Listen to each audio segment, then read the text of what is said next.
Freaky Friday স্টোরিজের সমস্ত গল্প শুনতে এক্ষুনি সাবস্ক্রাইব করুন আমাদের ইউটিউব চ্যানেলটিকে। বেল আইকনে ক্লিক করতে ভুলবেন না সমস্ত গল্পের আপডেট এবং নোটিফিকেশনস সবার আগে পাওয়ার জন্য।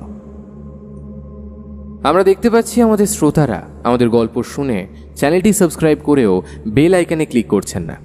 আমাদের সকলের বিনীত নিবেদন, আপনারা সবাই গল্প শুনে চ্যানেলটি সাবস্ক্রাইব করার পর বেল আইকনে ক্লিক করে অল নোটিফিকেশনস এই অপশনটি অন করে দেবেন। তাহলে আপনাদের কাছে পৌঁছে যাবে আমাদের নতুন গল্পের সমস্ত নোটিফিকেশনস সবার আগে। জয়েন করতে পারেন ফ্রিকি ফ্রাইডে স্টোরিজকে মাত্র 29 টাকা প্রতি মাসের প্ল্যানের মাধ্যমে এবং আমাদের উৎসাহ দিতে পারেন আপনার জন্য আরও সুন্দর সুন্দর গল্প নিয়ে আসার। ফ্রিকি ফ্রাইডে স্টোরিজে আজ আপনারা শুনবেন সুলেখক শুভম রায়চৌধুরীর কলম থেকে একটি তারানাথ তান্ত্রিক ফ্যানফিকশন কাহিনী দেবী বজ্র বারাহীর কোপ। আজকের গল্প পাঠে রয়েছে আর্য, গল্পের সূত্রধার আমি সায়ন্তন। শুনতে থাকুন ফ্রিকি ফ্রাইডে স্টোরিজের আজকের বিশেষ নিবেদন শুভম রায়চৌধুরীর কলম থেকে তারানাথ তান্ত্রিকের গল্প দেবী বজ্র বারাহীর কোপ।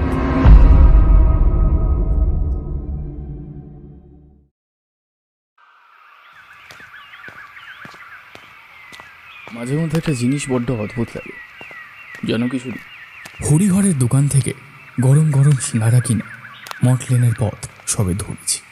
এমন সময় আকাশের দিকে তাকিয়ে কথাটা কিশোরীকে উদ্দেশ্য করে বললাম। এতক্ষণ দুজন চুপচাপ হাঁটছিলাম। হঠাৎ আমার এই হেন উক্তি শুনে কিছুটা কৌতূহলের সাথেই কিশোরী আমায় প্রশ্ন করল, কেন হে ভায়া, তা বিশ্ব সংসারের এমন কোন বিষয় এলো যে হঠাৎ করে তোমার মস্তিষ্কে অসামঞ্জস্যতার উদ্রেক ঘটালো যে তুমি এরকম করে এমন কথা বলছো? কি ব্যাপার? কিশোরীর এই এক দোষ, সোজা কথা সোজাভাবে না বলে কাব্যিক অঙ্গিক তাকে রাখতেই হবে। জানতাম স্বভাব দোষের প্রসঙ্গে গেলে মূল বিষয় থেকে সরে যাবে, তাই আসল কথাটাই বললাম। এই যে আমরা যখনই তারানাথের বাড়িতে যাই তখনই আমাদের পেছন পেছন এই মেঘের দলকে আসতেই হয়। আমরা তো অন্যত্রও গমন করি। গ্রীষ্মের দাবদাহে যখন প্রাণ ধারণ করাটাই অসম্ভব হয়ে ওঠে, কই তখন তো এনাদের মুখটুকুও দেখা যায় না। দেখো, এই প্রশ্নটা তুমি আগেও একবার করেছো, পরে নিজেই নিজের মতো করে যুক্তি খাটিয়ে চুপ করে গেছো। এখন আবার কেন যে এই সমস্ত কথা নিয়ে পড়লে আমি বুঝি না বাপু। তবে হ্যাঁ, আমার যা মনে হয় এই জগতে কিছু কিছু ক্ষেত্রে এমন থাকে যা কোনো কালই বদলানো সম্ভব নয়। বিধাতার অদৃশ্য অঙ্গুলি হেলনের দরুন তা চিরাচরিত আবর্তে প্রবেশ করতে বাধ্য। আমাদের তারানাথের বাড়ি যাওয়া এবং সাথে সাথে ওই বৃষ্টিপাত, এটাও হয়তো তেমনই কোনো একটা আবর্তের উদাহরণ। কি জানি বাবু, হ্যাঁ আমি অত জটিল করে ভাবতে পারছি না আপাতত। নাও চলো চলো চলো দেখি পা চালাও, দেখবো তারপর গন্তব্যে পৌঁছানোর আগেই অকাল বর্ষণে কাকচান হয়ে গেছে আমাদের। জোরে জোরে পা চালাতে লাগলাম দুই বন্ধুতে মিলে। তার সাথে আমার সজাগ দৃষ্টি লক্ষ্য রাখছিল আকাশের ঈশান কোণে জমাট বাঁধতে থাকা নিকষ কালো মেঘের দিকে। গন্তব্যের দিকে আমরা যতই অগ্রসর হচ্ছিলাম পাল্লা দিয়ে যেন ততই বাড়তে লাগলো মেঘের জমকালো রং। শেষটায় পরিস্থিতি এমন হয়ে দাঁড়ালো যে এই আমরা তারানাথের চৌহদ্দিতে পা রাখবো আর ওই ঝমঝম করে বৃষ্টি নেমে আমাদের একেবারে ভিজিয়ে দেবে। শেষটায় অবশ্য তেমন কিছু হলো না। অবসম্ভাবী বৃষ্টি নামবো করেও কোনো এক অদৃশ্য শক্তির নিয়ন্ত্রণে কিছুটা সময়ের জন্য নিজের পতনকে আটকে নিল এবং সেই সুযোগে আমরা দুটিতে ঢুকে পড়লাম তারানাথের বাড়ি। সদর দরজায় দুবার টোকা দিতেই দরজা ভিতর থেকে খুলে গেল। সাথে সাথে আমাদের দৃশ্যপটে ভেসে উঠল চারিমায়ের সদা হাস্য মুখশ্রীখানি। আমরা ভেতরে ঢুকে আসতে সে দরজায় আগুল তুলল। ঠিক সেই সময় সেই অদৃশ্য শক্তির নিয়ন্ত্রণ থেকে মুক্ত হয়ে বন্য পশুর ন্যায় বজ্র কঠিন হুঙ্কার ছেড়ে তীব্র আক্রোশের সাথে ধরিত্রীর বুকে নেমে এলো অশান্ত বাড়িধারা। কিশোরীর কথা বলতে পারি না, তবে আমার অবচেতনে এমনটাই মনে হচ্ছিল যেন তারানাথের এই এক চিলতে একতলা বাসভবনের সাথে পার্থিব জগতের সমস্ত সম্পর্ক মলিন হলো ধীরে ধীরে। চারিকে জিজ্ঞেস করলাম, ঠাকুরমশাই কোথায় চারিমা? চারি কোনো কথা না বলে ডান হাতের তর্জনী তুলে বৈঠকখানার দিকে নির্দেশ করল। আমরা সেই দিকেই এগিয়ে গেলাম। বৈঠকখানায় প্রবেশ করতে তারানাথের দেখা মিলল। চিরাচরিত ভঙ্গিতে বৃদ্ধ বসেছিল তক্তপোষে তার নির্দিষ্ট স্থানে। আমাদের দেখে কিঞ্চিত গম্ভীর হয়ে বলল, আজ তোমরা নাই আসতে পারতে দুজনে। বেশ অবাক হলাম। সচরাচর এমনটা কখনো ঘটে না। বার্ধক্যের এক বেহাল দশায় পৌঁছে তারানাথ সর্বদাই আমাদের আগমনের প্রত্যাশায় থাকে। সেইভাবে কারোর সাথে সখ্যতা না থাকায় এবং শারীরিক প্রতিবন্ধকতার কারণে খুব একটা বাড়ির বাইরে বের হন না তিনি। বেশিরভাগ সময়টাই তার ঘরে বসে কাটে। এই অবস্থায় আমরাই হলাম যাকে বলে তার দুঃসময়ের সঙ্গী। আমাদের সংস্পর্শে সে বেশ খোলামেলা হয়ে দুটো সুখ দুঃখের কথা বলে। সেই তারানাথ কিনা আজ বলছে আমাদের আজ না আসলেই ভালো হতো। ব্যাপার কি? জিজ্ঞেস করলাম, ঠাকুরমশাই, এমন মন্তব্যের তাৎপর্য? তারানাথ প্রথমটায় কিছু বলল না, কেমন গম্ভীরভাবে চুপ করে বসে রইল। আমিও কিশোরী একবার একে অন্যের মুখ চাওয়াচাবি করে তারপর আবার তাকালাম তারানাথের দিকে। কি হলো বলো তো? কি জানি ভাইয়া, আমারও যে মগজে কিছুই ঢুকছে না। আরও বেশ কিছুক্ষণ আমাদের অপেক্ষা করতে হলো তারানাথের কিছু বলবার জন্য।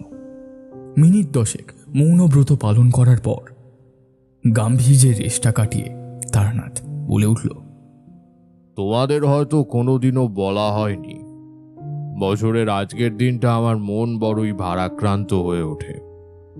যে সমস্ত কাহিনী এতদিন যাবৎ তোমাদের শুনিয়েছি তার অধিকাংশই আমার তান্ত্রিক জীবনের সফলতার, কিন্তু কখনোই ব্যর্থতার প্রসঙ্গ টেনে আনিনি। সেসব স্মৃতি আজও আমায় ধাওয়া করে বেড়ায়, ভয় দেখায়। বছরের নির্দিষ্ট সময় ফিরে ফিরে এসে আমায় ধিক্কার দিয়ে বলে যে, হে তারানাথ, যে তুমি কিনা এক সময় মধুসুন্দরী দেবী ও মাতু পাগলির আশীর্বাদ পেয়ে নিজেকে সর্বেসর্বা মনে করতে, সেই তোমার উপস্থিতিতেই কিনা অনাচার ঘটে গেল আর তুমি কিচ্ছুটি করতে পারলে না। নিতান্ত অসহায়ের মতো বশ্যতা স্বীকার করলে নিয়তির কাছে। তাহলে কিসের এত দম্ভ তোমার? কিসেরই বা আত্মপ্রত্যয়? শক্তি থেকেও তুমি শক্তিহীন, আর 5টা সাধারণ মানুষের মতো তুমিও সাধারণ। বছরের কিছু কিছু সময় এই ব্যর্থতা যখন ফিরে আসে, আমি নিজেকে সেই সময় এক প্রকার গুটিয়ে নিই। নিজের আত্মগ্লানির সঙ্গে লড়ে চলি নিভৃতে, যাতে আমি ছাড়া আর দ্বিতীয় কেউ সেই সম্পর্কে জানতে না পারে। কিন্তু আর সম্ভব হচ্ছে না যে মনকে বারবার প্রবোধ দিয়ে সান্ত্বনা দিয়ে ঠান্ডা রাখতে চাইলেও বয়স বাড়ার সাথে সাথে তা যেন অনিয়ন্ত্রিত হয়ে উঠছে।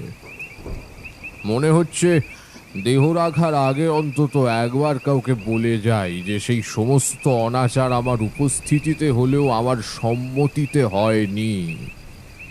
আমি চেষ্টা করেছিলাম সেগুলোকে ঠেকিয়ে রাখার, এমনকি এক অভিশাপের প্রভাবকে অনেকাংশে প্রশমিত করার তাগিদে নিজেকে পর্যন্ত উৎসর্গ করে দিয়েছিলাম, এবং তার মাসুল আজ অবধি গুণে চলেছি।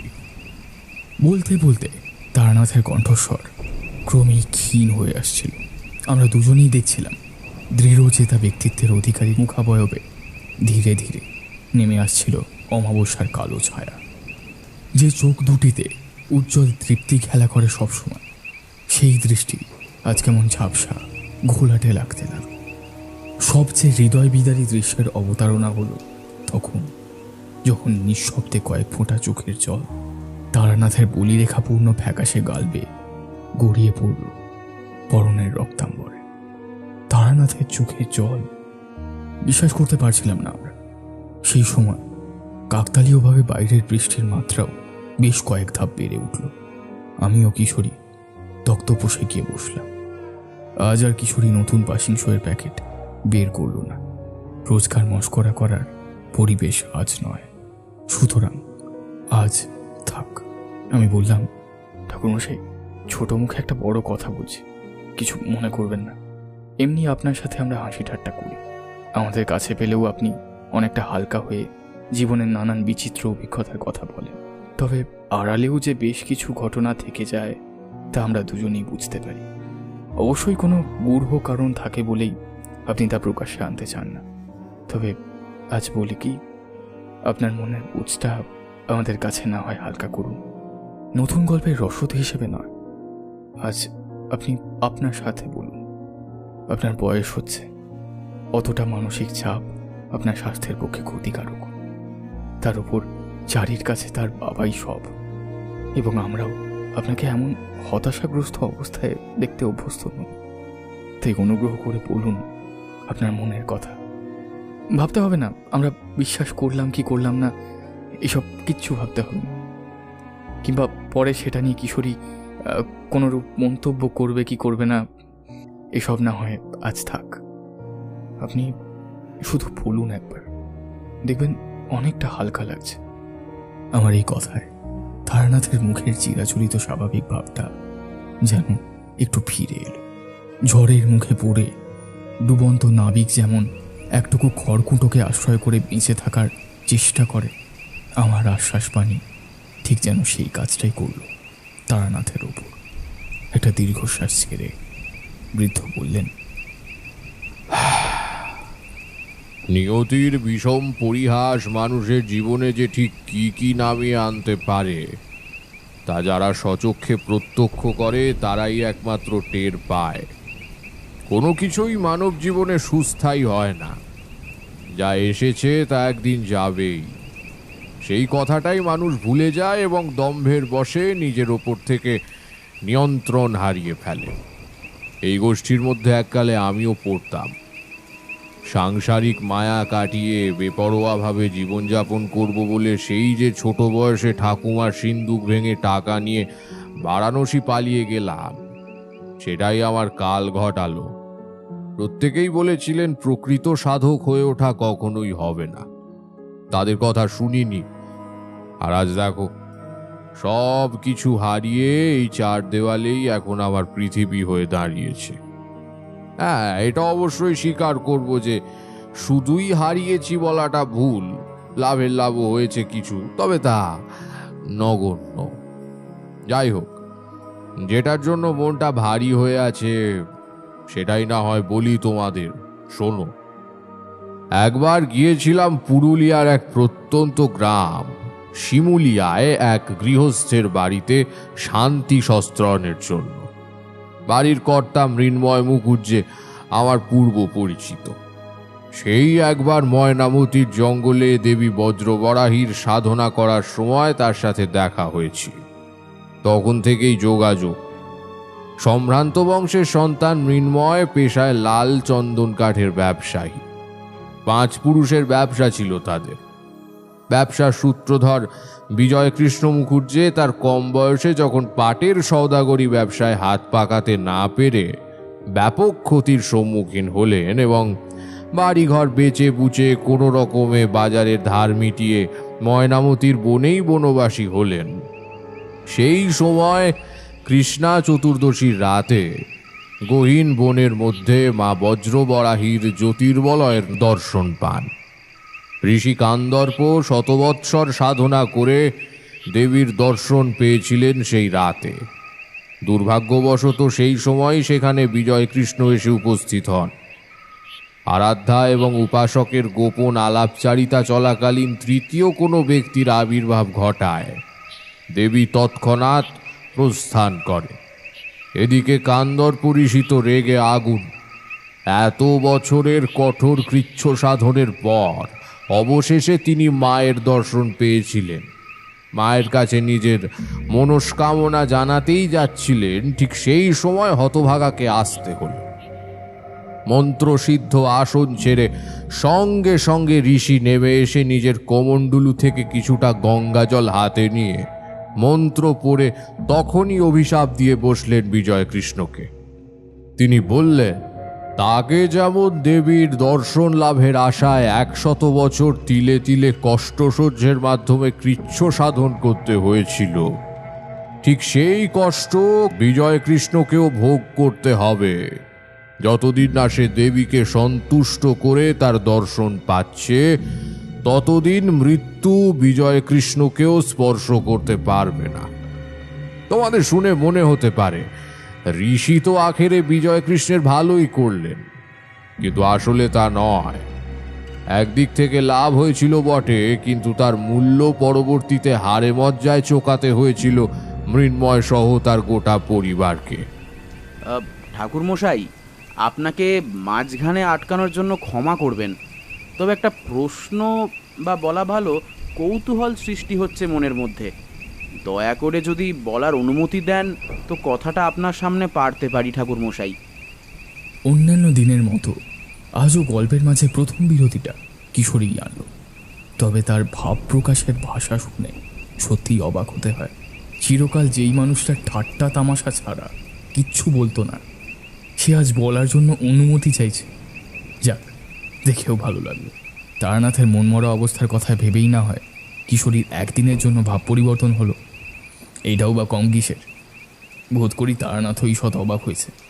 ঠোঁটের কোণে মৃদু হাসি ফুটিয়ে ঠাকুরমশাই বললেন, ওভাবে বলো না হে কিশোরী, চিনতে অসুবিধা হচ্ছে। তোমার চিরাচরিত পরিচিতির সাথে খাপ খাওয়াতে পারছি না। যাক, মনের কৌতূহল স্বচ্ছন্দে নিবারণ করো। ঠাকুরমশাই, দেবী বজ্রবরাহীর সম্পর্কে জানতে ইচ্ছে করছে। উনি তো গল্পের সাথে যুক্ত আছেন এমনিতেই, তাহলে না হয় এই প্রসঙ্গে ওনার ব্যাপারেও একটু জেনে নিতাম। তাতে এমন কিন্তু কিন্তু করার কি আছে? তুমি না বললেও আমাকে প্রসঙ্গক্রমে দেবীর আলোচনায় আসতেই হতো। তাও যখন শুরুতেই বলে ফেলেছ তখন বলি, দেবী বজ্রবরাহী হলেন তান্ত্রিক বৌদ্ধ মতের এক জনপ্রিয় দেবী, বজ্রযোগিনীর ছিন্নমস্তক দেবী।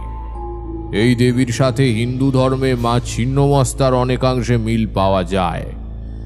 ছিন্নমস্তার প্রসঙ্গ আমরা পাই আদ্যাশক্তি মহামায়ার দশমহাবিদ্যার স্বরূপে। কথিত আছে, শিব সতীর বিবাহের পর প্রজাপতি দক্ষ যখন নিজের ক্ষমতা প্রদর্শনের উদগ্র মনোবাসনা নিয়ে এক মহাযজ্ঞের আয়োজন করেন এবং সমস্ত দেব ঋষি মুনিদের আহ্বান জানালেন কেবলমাত্র শিবকে ছাড়া, সেই সময় পিতার এহেন গর্হিত কার্যের জন্য সতী অত্যন্ত দুঃখিত এবং অপমানিত বোধ করেন। স্থির করেন পিত্রালয়ে গিয়ে দক্ষকে এর কারণ শুধাবেন। মহাদেব তা জানতে পারায় সতীকে সেখানে যেতে বাধা দেন, কিন্তু দেবী এতটাই ক্ষুব্ধ ছিলেন যে দেবাদিদেব বাধা দিলে তিনি দশমহাবিদ্যার স্বরূপে আত্মপ্রকাশ করেন এবং এক প্রকার স্বামীর আদেশ অমান্য করে পিত্রালয়ের উদ্দেশ্যে গমন করেন। যদিও আরেকটি তত্ত্বকেও অনেকে মান্যতা দিয়েছেন। তাদের বিশ্বাস, একসময় দেবীর দুই সহচরী অত্যন্ত ক্ষুধার্ত অবস্থায় দেবীর কাছে যায় এবং দেবীর কাছে খাদ্যের আবেদন করে। দেবী তাদের একটু অপেক্ষা করতে বললেও তারা শান্ত হয় না, কারণ তাদের খিদে তখন মাত্রা ছাড়িয়েছে। শেষে উপায় না পেয়ে দেবী নিজের শিরচ্ছেদ করে নিজের রক্ত দিয়ে দুই সহচরীর ক্ষুধা নিবৃত্তি ঘটান। এইভাবে মা ছিন্নমস্তার ধারণা চলে আসে। পরবর্তীতে বৌদ্ধ ধর্মের মধ্যে তান্ত্রিক আচার প্রবেশ করলে বিভিন্ন ভয়ানক দেবদেবীর উল্লেখ আসতে থাকে। বজ্রবরাহী বা বজ্রযোগিনী হলেন তাদের মধ্যে অন্যতম। বৌদ্ধ ধর্মশাস্ত্রে বলা হয়েছে, সাধক কৃষ্ণাচার্যের দুই শিষ্যা মেখলা এবং কঙ্খলা ছিলেন মহাসিদ্ধা। তারা তাদের মাথা কেটে গুরুকে উপহার দেন এবং সেই অবস্থায় নৃত্যে রত হন।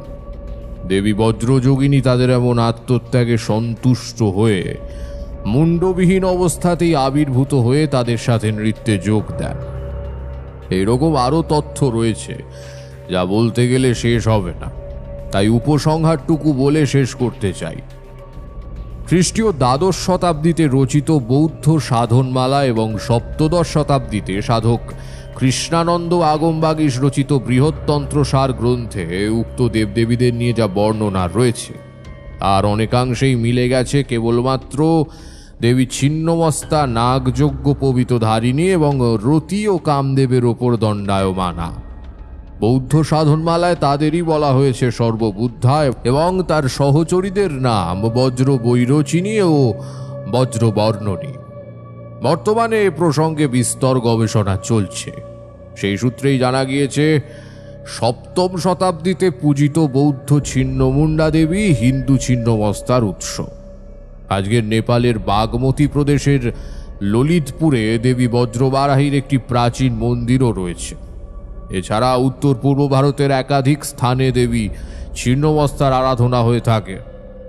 বাবা, ঠাকুর মশাই তো পুরো আদ্যপান্ত বর্ণনা শুনিয়ে দিলেন। সেই খ্রিস্টীয় দ্বাদশ শতাব্দীর আলোচনা। মানতে হবে আপনার এলেম আছে, নচেত সনাতন ধর্মের বাইরে সোজা বৌদ্ধতন্ত্রের দেবদেবীদের আরাধনা শুরু করতেন কিভাবে? এদিকে ভণ্ড সাধুরা তো দেশের ভগবানদেরই শেষ করতে পারছে না। এই তো কিশোর, এইবার তুমি তোমার আসল অবস্থায় ফিরলে। আমি মাঝখান থেকে ফুট কাটলাম, তাতে করে ভালোই হলো। তারনাথের গাম্ভীর্যে পরিপূর্ণ মুখাবয়বে অনেকটা প্রশান্তি খেলে গেল। ঠোঁটের কোণে হাসির রেশ এবার বেশ একটু চওড়া হয়ে উঠল। ভণ্ডদের প্রসঙ্গে নাইবা গেলাম কিশোরী, তবে কি জানো তো, সত্যিকারের সাধক হতে পারিনি ঠিকই, কিন্তু জ্ঞান পিপাসা আমার মধ্যে আগাগোড়াই ছিল। তাই কৌতূহলের বশে ও কিছুটা অতি সাহসিকতার পরিচয় দিতেই এই সমস্ত ভয়ানক মার্গে এক সময় হেঁটেছিলাম। আর মাসুল আজ গুনতে হচ্ছে। যাক, দেবী বজ্রবারাহী কে ছিলেন তার বৃত্তান্ত এবার আশা করি তোমাদের কাছে পরিষ্কার হলো। একদম একদম ঠাকুরমশাই, এইবার আপনি মূল স্রোতে ফিরে আসুন। বেশ, তবে তাই হোক, শোনো এবার। তারনাথ আবার শুরু করলো। প্রথমবার যখন মৃন্ময় মুখুজ্জের সাথে ময়নামতির জঙ্গলে আমার দেখা হয়, সেই সময় আমি দ্বিতীয়বারের মতো গৃহত্যাগী হয়েছি। ইতিমধ্যে আমার বিবাহ হয়ে গেছে, তাই এবার আর না বলে নয়, স্ত্রীকে মনের অবস্থা জানিয়ে তবেই বাড়ি ছেড়েছি। সেও সেভাবে আমাকে আটকায়নি, আমার প্রস্থান মেনে নিয়েছিল। যাই হোক, তো পথে একদিন এক সাধুর দেখা পাই। বেশভূষা আমাদের দেশের সাধকদের মতো অনেকাংশে মিলে গেলেও বৈষম্য কিছু কিছু ছিল যা ব্যাপকভাবে আমার দৃষ্টি আকর্ষণ করেছিল। শরীরের ঊর্ধ্বাঙ্গ দেশীয় সাধকদের যেমনটা হয় তেমনই, মাথায় জটা, আবক্ষ দাড়ি গোঁফে মুখাবয়বের অর্ধেকের বেশি ঢেকে রয়েছে, ইত্যাদি ইত্যাদি। তবে নিম্নাঙ্গের পরনে খুবই অল্প অংশ জুড়েই রয়েছে একটা কালো কাপড়, নেংটির মতো করে জড়ানো, বলা ভালো উলঙ্গের আগের পর্যায়ে। বামাচারী সাধক ভেবে হয়তো ভুল করতাম, কিন্তু মাথায় এলো বামাচারীরা তো এভাবে লোক সমক্ষে ঘুরে বেড়ায় না, সুতরাং ইনি আমার চেনা গোত্রের কেউ নন। গেলাম তার কাছে, কিছুদিন থাকলাম। তিনি থাকতেন আমাদের গাঁ থেকে উত্তর দিকে 100 কিলোমিটার এগোলে একখানা বন্ধা জমি পড়ে, সেখানে সাধনা করার উপযুক্ত স্থান যাকে বলে। বিরক্ত করার মতো কেউ নেই, লোক চলাচল হয় না, ফলে একান্তে নিভৃতে নিজের কাজ করা যায়। প্রথম দেখায় ভেবেছিলাম সাধু শান্ত চিত্তের হবে হয়তো, কিন্তু আদতে তা হলো না। বলা বাহুল্য, মাতু পাগলির মতো তিনিও প্রথমটায় আমাকে খেদিয়ে দেওয়ার চেষ্টা করল। যজ্ঞকুণ্ড থেকে পোড়া কাঠ তুলে ছুঁড়ে মারলেন, অকথ্য ভাষায় গালাগালি করলেন, কয়েকবার তো সশরীরে মারমুখী হলেন। সেসব তো সয়েও কোনো রকমে 1 সপ্তাহ তার পায়ে পড়ে রইলাম। এতে করে তার মন খানিকটা হালকা হলো। তিনি নিজে আমাকে কাছে ডাকলেন। কিছুটা ভয়ে ভয়ে তার কাছে গেলাম। কোনা গলায় খানিক বিরক্তি প্রকাশ করে বললেন, তুই তো বড্ড ঠেঁটা আছিস দেখছি। একই কথা যা তোকে এর আগে অনেকেই বলেছে, সেটা বলে আর মুখ ব্যথা করবো না, কারণ তুই সেটা শুনবি না। জোর করে সেটাই করবি, তোর ক্ষতি ডেকে আনবে। বেশ, আমার আর কি, মরার ইচ্ছে যখন হয়েছে তাহলে মর, আমি আটকাবো না। তুই আমার কাছ থেকে তন্ত্রের কিছু মার্গ জানতে চাস, আমি জানি। ঠিক আছে, তোকে স্বয়ং দেবী বজ্রবারাহীর মন্ত্র দিচ্ছি। কিভাবে কি করলে দেবীর সাধনায় সিদ্ধি লাভ করবি তাও শিখিয়ে দিচ্ছি। তবে লাভের লাভ কিছুই হবে না, এখনো বলে দিলাম। যদি ভাগ্য খুব ভালো থাকে তাহলে দেবীর জ্যোতির্বলয়ের দর্শন পাবি, নচেত দুর্ভাগ্য এবং অভিশাপ কুড়িয়ে সংসারে ফিরে যাবি। এবার বল, তুই কি তার জন্য প্রস্তুত? আমি আর কি বলতাম, সবই তো উনি নিজেই গড়গড় করে বলে দিলেন। তাই আর টু শব্দটি না করে নিঃশব্দে দুপাশে ঘাড় নাড়িয়ে সম্মতি জানালাম। তবে লক্ষ্য করলাম এতে করে সাধক আরও ক্ষুব্ধ হলেন। তখন বয়স অল্প, সাহস অদম্য। সাধকের বিকৃত মুখভঙ্গিকে এক প্রকার উপেক্ষা করে গেলাম। তারপর সেই দিন এলো। সেই বছরের প্রথম কৃষ্ণা চতুর্দশীর লগ্ন লাগার ঠিক 10 দিন আগে সাধক আমাকে দেবী বজ্রবারাহীর পুজো পদ্ধতি এবং সাধনার আচারবিধি সমস্তটা শিখিয়ে দিলেন। কিছু অংশ বাদ দিলে বাদবাকি পুরোটাই প্রায় সনাতন ধর্মের দেবী ছিন্নমস্তার পুজো পদ্ধতির সাথে মিলে যায়। যেহেতু পূজা পদ্ধতি অত্যন্ত গুরু এবং নিষিদ্ধ, তাই সেই আলোচনায় যাচ্ছি না। ওটের ওপর জেনে রাখো, বজ্রবারাহীর সম্পর্কে বিস্তর ধারণা লাভ করার পর সাধনার জন্য আমাকে যেতে হলো সেই স্থান ছেড়ে আরো 100 কিলোমিটার দক্ষিণে। কারণ একই স্থানে দুজন সাধক সাধনা করতে পারে না। পরবর্তী গন্তব্য ময়নামতির জঙ্গল। সেখানেই টানা 15 দিন একান্তে সাধনা করার পর 16 দিনের মাথায় প্রথম দেখা হয় মৃন্ময় মুখুজ্জের সাথে। একটানা বলতে বলতে গলা ধরে এসেছিল তারানাথের। তাই তক্তপোষের পাশে রাখা আধমরা টেবিলের ওপর থেকে জলের ঘটিটা নিয়ে কিছুটা জল খেল। তারপর তৃপ্তিসূচক ধ্বনি ছেড়ে আবার বলতে শুরু করল। শান্তি। অনেকক্ষণ তো বললাম, যাই একটু উঠি। চারিমাকে বলি তোমাদের জন্য চা করতে, একটু তেল দিয়ে মুড়ি মেখে দিতে। সেই কখন এসেছো তোমরা, খিদে তো নিশ্চয়ই পেয়েছে। ঠাকুরমশাই, ওইসবের কোনো প্রয়োজন নেই, আপনি বসুন। বসলে হবে না, পাটা ধরে গেছে। একটু উঠি, গিয়ে তোমাদের জন্য কিছু নিয়ে আসি। এরপর আর একটা কথাও বলতে না দিয়ে তারানাথ চলে গেল। আমরা জানি গল্প বলার মাঝে সে একবার করে এমনিভাবে উঠে যায়। এই সময় আমরা দালানের কাছে গিয়ে একটু ধূমপান করে আসি। বৃদ্ধের সাথে আমাদের হাসি ঠাট্টা সম্পর্ক হলেও ভদ্রতাবশত তার সামনে আমরা সিগারেট ধরাই না, রুচিতে বাঁধে। মিনিট 10 পর ধূমপানের পালা মিটিয়ে আমরা দুজনে বৈঠকখানায় ফিরে এলাম। তারানাথ ইতিমধ্যেই চলে এসেছে। পুনরায় নিজেদের জায়গায় বসার পর কিশোরী বলল, বৃষ্টির তেজ দেখছি পাল্লা দিয়ে বেড়েই চলেছে ঠাকুরমশাই। বেশ বেশ, খুব ভালো। আপনি তবে গল্পের পরবর্তী অংশে প্রস্থান করুন। হার যে তর সইছে না। কিশোরী, মাথার ভেতর ঘটনাগুলোকে একটু ঝালিয়ে নিচ্ছিলাম। আর সে কোন যুগের কথা, বার্ধক্যের চাপে বেশ অনেকটাই তলিয়ে গেছে স্মৃতির সাগরে। যাই হোক, তারপর শোনো।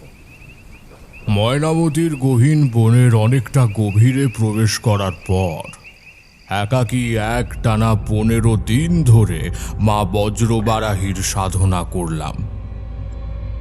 প্রতিদিন 4 প্রহরে দেবীকে নৈবেদ্য অর্পণ করতে হতো। সেসব নৈবেদ্যের প্রকার শুনলে সাধারণ মানুষকে ভিড়মি খেতে হয়। সমস্তটাই অতি উগ্র।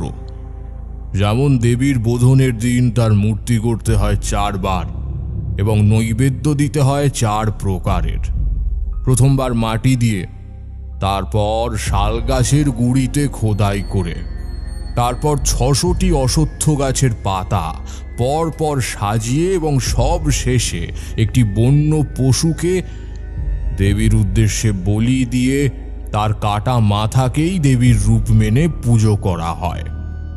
প্রসঙ্গত উল্লেখ্য, টানা 15 দিন ওই কাটা মাথার পুজোই চলবে, এমনটাই হলো রীতি।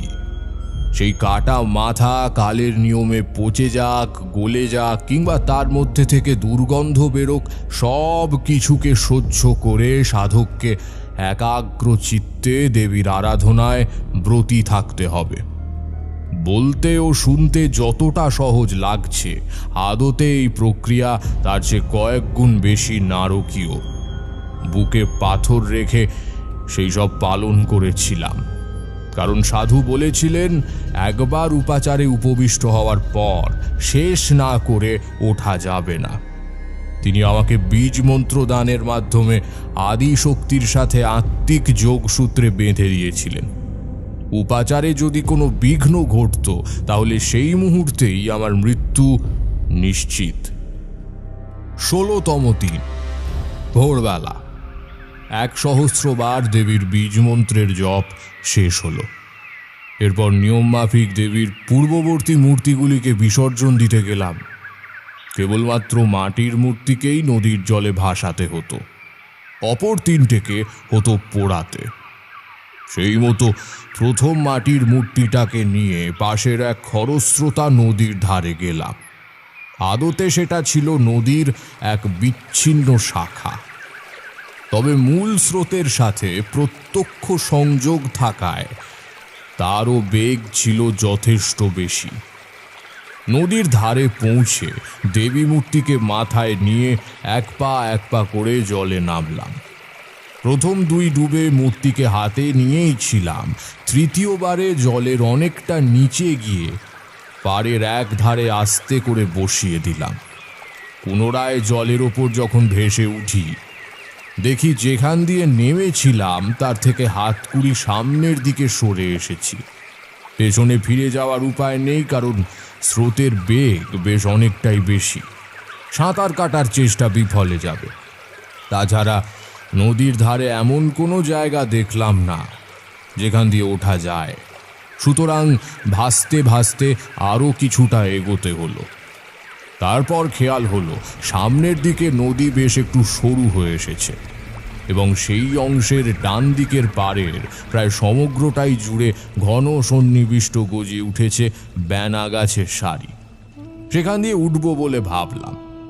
ভাসতে ভাসতে চট করে জলের দিকে ঝুঁকে পড়া কয়েকটা ব্যানা গাছের আগার দিকটা খামচে ধরলাম। গাছগুলো ছোট হলে কি হবে, গোড়া বেশ মজবুত, সহজে মাটি থেকে বেরিয়ে আসে না। সেগুলোকেই আশ্রয় করে যখন জল থেকে পাটা তুলেছি, এমন সময় আমার চোখে পড়ল কিছুটা দূরে বড় ঘাসের ঝোপের দিকে। জল থেকে উঠে আসার দরুন দৃষ্টি কিছুটা ঝাপসা ছিল বটে, তবে কয়েকবার চোখ কচলানোর পর স্পষ্টতই দেখতে পেলাম ঝোপের মধ্যে পড়েছিল একটা মানুষের দেহ, পুরুষ মানুষ। আর সময় নষ্ট করলাম না। এই ঘন জঙ্গলে দ্বিতীয় কারো সাহায্য পাবো না জেনে নিজেই এগিয়ে গেলাম তার দিকে।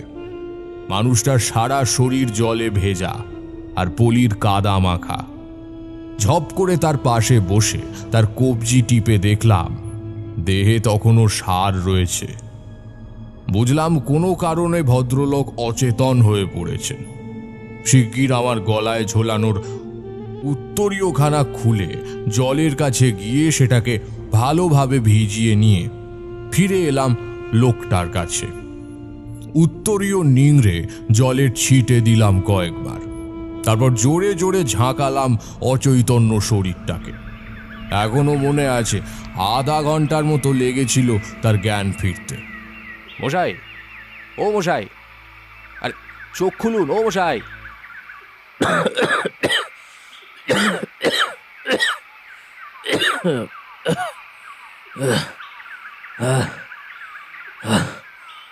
আমি আমি কোথায়? আপনি কে? আমি কে তা পরে জানবেন। আগে আপনি বলুন এখানে কি এলেন কি করে, আর আপনার সাথে হয়েছিলই বা কি যে আপনি এখানে এভাবে পড়েছিলেন। তার আগে আপনি এই এই আমার হাতটা ধরুন, ধরুন ধরুন, উঠে আসুন, উঠে বসুন দেখি, বসুন, হ্যাঁ হ্যাঁ বসুন, উঠুন উঠুন, আস্তে আস্তে, হ্যাঁ হ্যাঁ। আপনি কে তা আমি জানি না মহাশয়, তবে আপনাকে ধন্যবাদ দেওয়ার মতো কোনো ভাষা আমার নেই। সংকটাপন্ন কোনো দুস্থ মানুষকে অপর একজন সাহায্য করলে মানব ধর্ম মতে দুস্থের উচিত তার জীবনদাতাকে ধন্যবাদ জানানো। তবে তবে এই ক্ষেত্রে সেই ধর্ম অনুসরণ করতে আমি অপারগ, কারণ আমার জীবন বাঁচিয়ে আপনি উল্টে আমারও আর আমার পরিবারের ক্ষতি ডেকে এনেছেন। ক্ষতি? আপনার কথার অর্থ বুঝলাম না। বুঝেও আর কোনো লাভ নেই। আমার এই জীবন এখন আর আমার নেই। বর্তমানে আমি কারোর ভোগে পরিণত হয়েছি। নিজের ঘর সংসার বাঁচাতে এই অপ্রতিরোধ শক্তির উদ্দেশ্যে আমি নিজেকে সঁপে দিয়েছি। সেই কারণেই কাল নিজেকে উপসর্গ করে দিয়েছিলাম, কিন্তু আজ নিজেকে জীবিত অবস্থায় উদ্ধার করায় আতঙ্কে আমার আত্মহত্যা শিরিয়ে উঠছে। না জানি এবার কি সে করবে আমার আত্মীয় পরিজনের সাথে। শুনুন, আপনি শান্ত হন আগে। তারপর আমার সাথে নদীতে নেমে পরিষ্কার পরিচ্ছন্ন হয়নি। আপনাকে নিজে মুখে কিছু বলতে হবে না। আপনার দেহস্পর্শের মাধ্যমে আমি অনেক কিছু জানতে পেরেছি আপনার সম্পর্কে। ধাতস্থ হন আগে, তারপর না হয় আমি বলবো, আপনি শুনবেন। যদি আমার বর্ণনার সাথে আপনার পরিস্থিতি মিলে যায় এবং আমার প্রতি আপনার আস্থা জন্মায়, তখন না হয় আপনি বলবেন। কেমন? এতক্ষণ ধরে যে কাহিনীর অবতারণা করেছিলাম তার মুখ্য চরিত্র হলেন এই দুস্থ সংকটাপন্ন মানুষটি। অর্থাৎ মৃন্ময় মুখুজ্জে? হ্যাঁ কিশোরী, এই সেই হতভাগ্য মৃন্ময় মুখুজ্জে, যে কিনা সেই সময় জীবন মৃত্যুর তুলাপাত্রের ঠিক মধ্যস্থলে অবস্থান করছিল। সামান্যতম ভুল ত্রুটি কিংবা সামান্যতম পুণ্য লাভ হলেই তার জীবন হয় শেষ হয়ে যেত, কিংবা তার জীবনে নেমে আসা ঘোরতর অভিশাপের ছায়া চিরকালের মতো কেটে যেত। না না ঠাকুরমশাই, জীবন শেষ হতে যাবে কেন? আপনি যখন তার সাথে ছিলেন তখন নিশ্চয়ই অভিশাপের ছায়া চিরকালের মতো কেটে গিয়েছিল, তাই না? তোমার মতের সাথে যদি সহমত হতে পারতাম তাহলে এই মুহূর্তে আমার থেকে বেশি আনন্দিত আর কেউ হতো না। অবশ্য পুরোপুরিভাবে যে দ্বিমত পোষণ করব এমনটা নয়, তবে যতটুকু ক্ষতি মৃন্ময়কে পেতে হয়েছিল সেটুকু যেন ঠাকুর না করুক আর কেউ পাক, কারণ তার থেকে মৃত্যু শ্রেয়। শেষ অবধি কিভাবে সেই সাধুর কথা অক্ষরে অক্ষরে মিলে গিয়েছিল যে আমাকে বজ্রবারাহীর মন্ত্র দিয়েছিলেন, সেটাই এবার বলি শোনো।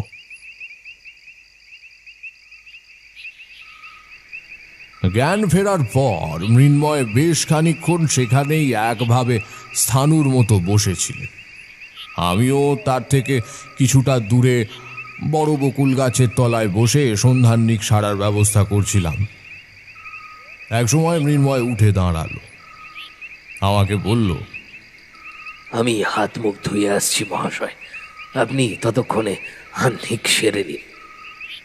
কথাটা মৃন্ময় স্বাভাবিকভাবেই বলেছিলেন, তবে কেন জানি না মনে হলো বলার ভাবের মধ্যে যেন কিছু একটা অসঙ্গতি রয়েছে। তৎক্ষণাৎ পেছন ফিরে মৃন্ময়কে দাঁড়াতে বললাম। দাঁড়ান আপনি। এগিয়ে গেলাম তার দিকে। তার দৃষ্টির সাথে দৃষ্টি মিলিয়ে দৃঢ় কণ্ঠে বললাম, আপনি যে ভাবছেন নিজেকে উৎসর্গ করে আপনার পরিবারকে বাঁচিয়ে নেবেন, তা আপনি এটা কি জানেন যে বজ্রবারাহীর ভোগ হিসেবে অর্পিত যে কোনো প্রাণী যদি কোনো কারণে অর্পণের পরেও জীবিত থাকে, তার মানে ধরে নিতে হয় যে সে দেবীর ভোগ হওয়ার অযোগ্য? জানেন এটা? আপনি কি করে মানে? আপনার জ্ঞাতার্থে আরও কয়েকটা কথা বলি, যা ইতিমধ্যে আপনাকে স্পর্শের মাধ্যমে আমি জেনে ফেলেছি। বংশ পরম্পরায় চলে আসা এক প্রাচীন নিয়মের লঙ্ঘনের ফলে যে অভিশাপ আপনার গৃহী জীবনে নেমে এসেছে, তা দৈবের সৃষ্ট নয়, বরং পূর্ব পরিকল্পিত। আপনি সহ আপনার সুখী গৃহকোণকে ধ্বংস করে দেওয়ার এক ঘৃণ্য চক্রান্ত, যা করেছে আপনারই অতি নিকট এক আত্মীয়। আরও শুনে রাখুন, তার এই চক্রান্তের ফলে অভিশাপের শিকার আপনি হননি, হয়েছে আপনার 8 বছরের সন্তান তারাপদ। আপনি ভেবেছিলেন প্রথা মেনে দেবীর উদ্দেশ্যে নিজেকে আহুতি দিয়ে দেবেন এবং দেবী তাতে সন্তুষ্ট হয়ে তার দেওয়া অভিশাপ ফিরিয়ে নেবেন, এই তো? আদতে তা নয়। দেবী উগ্রবর্ণা হতে পারেন, তবে পাশবিক নন। তিনি জানেন প্রকৃত অপরাধী কে। সে কারণে আপনার অজান্তেই আপনাকে রক্ষা করেছেন, আর আপনি কিনা আমার নজর এড়িয়ে পুনরায় যাচ্ছিলেন নিজেকে শেষ করে দিতে। বাহ, বেশ, তো তাহলে যান, শেষ করে দিন নিজেকে। তবে মনে রাখবেন, সুযোগ কিন্তু বারবার আসে না। যে জীবন ফিরে পেয়েছেন তাকে এবার সঠিক কাজে লাগান, না হলে আপনার সাথে আপনার নিরীহ সন্তান, যে কিনা এখন নিজে মৃত্যুর সাথে লড়াই করছে, এবং আপনার স্ত্রী, উভয়ই বড় কষ্ট পেতে পেতে মৃত্যুবরণ। চুপ করুন মহাশয়, চুপ করুন। আপনার আপনার দুটি পায়ে পড়ি আমি, চুপ করুন। বলতে বলতে মৃন্ময় ছুটে এসে আমার পা দুটোকে শক্ত করে চেপে ধরলেন এবং তার সাথে হাউ হাউ করে কাঁদতে থাকলেন। আমার মনে আর কোনো দ্বিধা রইল না মহাশয়। আমি বুঝেছি আপনি আপনি সাধারণ কেউ নন। আপনি নিশ্চয়ই মায়ের পাঠানো দূত, যার হাত ধরে আমরা বিপদ থেকে মুক্তি পাব। আহা, কি করছেন কি আপনি? উঠুন উঠুন উঠুন উঠুন বলছি, উঠুন। দেখুন, আমি আপনার মতোই সাধারণ মানুষ। উচ্চস্থানে বসানোর মতো আমি কিচ্ছু করিনি। এ তো ভগবানের কৃপা। তার আশীর্বাদে আমি মানুষের বিপদাপন্ন অবস্থার কথা আগে থেকে বুঝতে পারি এবং সেই মতো দুস্থদের সাহায্যের চেষ্টা করি। আপনি আমার কথা বিশ্বাস করেছেন, আমাকে বিশ্বাস করেছেন। আমারও কর্তব্য আপনাকে বিপদের হাত থেকে যে করেই হোক রক্ষা করা। আচ্ছা, বাকি কথা পরে হবে। আপনি আগে যান, পরিষ্কার পরিচ্ছন্ন হয়ে আসুন, তারপর সবটা খুলে বলবেন আমায়। কারণ আমি বিপদের অনুমান করতে পেরেছি, তবে তার পেছনের গূঢ় রহস্য আপনাকেই উন্মোচন করতে হবে। আর দেরি করবেন না, হাতে বেশি সময় নেই। যান যান, শিগগিরই।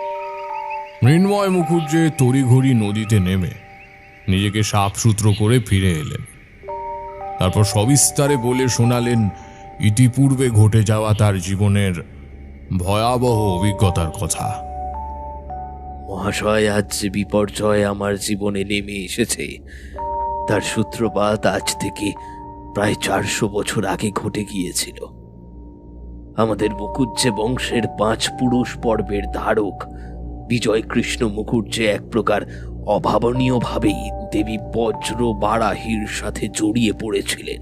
কান্দরপুর ঋষির অভিশাপে বিজয় কৃষ্ণ বেঁচেছিলেন প্রায় 200 বছরের কাছাকাছি। কারণ ঋষি বলেছিলেন, যতক্ষণ না বিজয় কৃষ্ণ কঠোর কৃষ্ণ সাধনের মাধ্যমে দেবীর জ্যোতির্বলয়ের দর্শন পাচ্ছেন, ততদিন তার আত্মার মুক্তি ঘটবে না। বিজয় কৃষ্ণ কিভাবে অভিশাপে জড়িয়ে পড়লেন সে বিষয় পরে বলবো, কারণ এক্ষেত্রে তা গৌণ। 200 বছরের জীবদ্দশায় প্রায় অনেকটাই বিজয় কৃষ্ণ কাটিয়েছিলেন মায়ের আরাধনায়। ফলে মুখুজ্জে বংশের একদিক থেকে আগমন ঘটল ভাগ্যলক্ষ্মীর। বিজয় কৃষ্ণের ছেলে রসিক কৃষ্ণ পিতার পুণ্য লাভের দরুন ব্যবসায়ী জীবনে ব্যাপক উন্নতি করলেন। তার হাত ধরেই আমাদের বংশে পাকাপাকিভাবে লাল চন্দন কাঠের ব্যবসার সূত্রপাত হলো। সৌভাগ্যের জোয়ারে ভেসে গেল আমাদের পরিবার। এদিকে বিজয় কৃষ্ণের কঠোর কৃচ্ছ সাধনায় তুষ্ট হয়ে দেবী বজ্রা বারাহিও একদিন আবির্ভূত হলেন। আশীর্বাদ দিলেন তার ভক্তকে, বললেন, কাণ্ডর ঋষির অভিশাপকে আজ তুমি আশীর্বাদে রূপান্তরিত করলে বিজয় কৃষ্ণ। তোমার সাধনায় আমি সন্তুষ্ট হয়েছি। বর হিসেবে আমি আমার এক জাগ্রত অংশকে তোমার বস্তু ভিটেতে প্রতিষ্ঠা করে দিয়ে যাচ্ছি। তোমার পর এই বংশে আর কেউ আমাকে এতটা ভক্তি দিয়ে ডাকতে পারবে না, সে কথা জেনেই আমার প্রতিষ্ঠিত এই অংশকে আমি নিষ্ক্রিয় করে রাখব। সুখ, শান্তি, সমৃদ্ধির কোনো অভাব তোমাদের দেখতে হবে না। কেবলমাত্র ভিটের এই নির্দিষ্ট অংশে ছোট একটা মন্দির করে নিভৃতে আমার নিত্য পুজো করতে বলে যেও তোমার সন্তানকে, এবং আদেশ দিও যেন এই নিত্য পুজো বংশ পরম্পরায় চলতে থাকে। তবে সাবধান, ভুলেও আমার অতি প্রিয় কোনো ভোগ্য বস্তু যেন এই মন্দিরে না নিয়ে যাওয়া হয়। উপযুক্ত ব্যক্তি ব্যতীত অন্য কেউ যদি সঠিক পুজো পদ্ধতি না মেনে আমাকে ভোগ দেওয়ার চেষ্টা করে, তাহলে কিন্তু আমার সেই নিদ্রিত জ্যোতিখণ্ড জেগে উঠবে। তখন তাকে শান্ত করতে না পারলে সৌভাগ্য তো যাবেই, সাথে আগমন ঘটবে কল্পনাতীত অভিশাপ এবং বিপর্যয়ের। তাই সাবধান।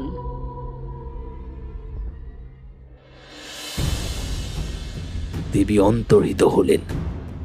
সেই রাতে রসিক কৃষ্ণকে ডেকে বিজয় কৃষ্ণ দেবী বজ্রবারাহের সাধন পদ্ধতি এবং আগামী দিনের কার্যক্রম সমস্তটা বুঝিয়ে দিলেন। রসিক কৃষ্ণ অভিশাপের কথা জানতেন না। পিতার কাছ থেকে সেই রাতে যাবতীয় বিষয়াদি জানার পর তিনিও বুঝতে পারলেন হয়তো আগামী দিনের আলো তার পিতার দেখা হবে না। হলেও ঠিক তাই। পরের দিনই বিজয় কৃষ্ণ দেহ রাখলেন। এরপর থেকে পর্যায়ক্রমে আমার সময় কাল অবধি সব ঠিকঠাক চলছিল মহাশয়। আমাদের নাম, যশ, খ্যাতি ছড়িয়েছে দিক দিগন্ত। আপনি হয়তো জানেন আমাদের দেশে লাল চন্দন কেবল কর্ণাটকের ঘন বনান জঙ্গলেই পাওয়া যায়, যে অরণ্য অতীব ভয়ানক, বিশেষত বন্য প্রাণীদের কারণে। সেই জায়গায় দাঁড়িয়ে আমরা ব্যবসা প্রসারিত করেছি। অবশ্য মায়ের কৃপা ছাড়া কোনো কিছুই সম্ভব হতো না। তারপর জানি না কি হলো। গত সপ্তাহ থেকে জীবনটা একেবারে লণ্ডভণ্ড হয়ে গেল। দুপুরে খাওয়া দাওয়া সেরে আমি বউ ছেলে নিয়ে শুয়েছিলাম। সন্ধ্যায় ঘুম ভাঙতে দেখি ছেলে আমাদের মধ্যে নেই।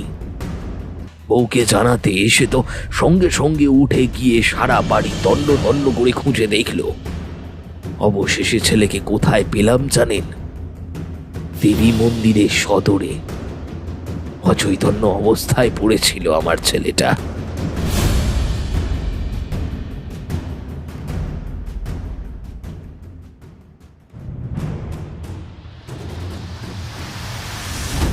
আর তার সামনে পড়েছিল একটি কুচকুচে কালো রঙের শুয়োরের মস্তকহীন দেহ।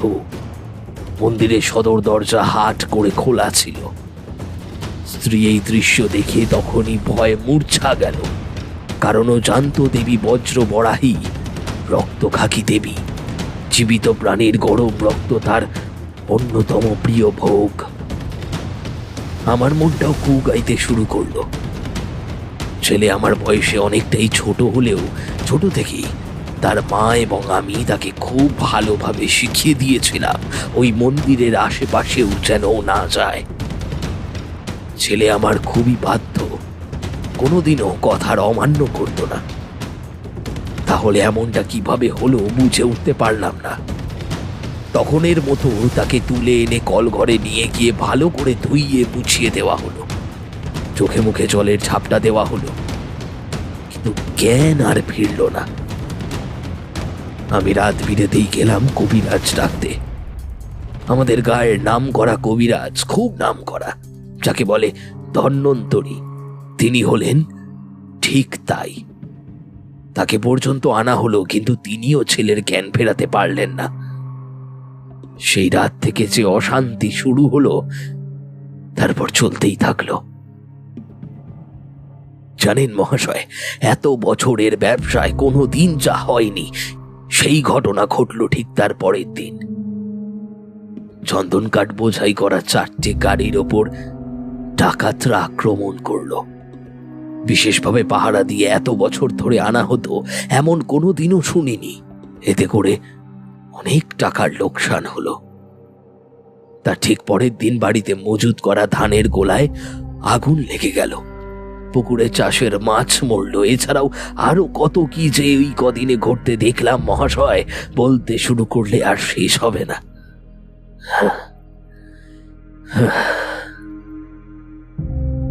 আমরা প্রথমে সেভাবে গুরুত্ব দিইনি।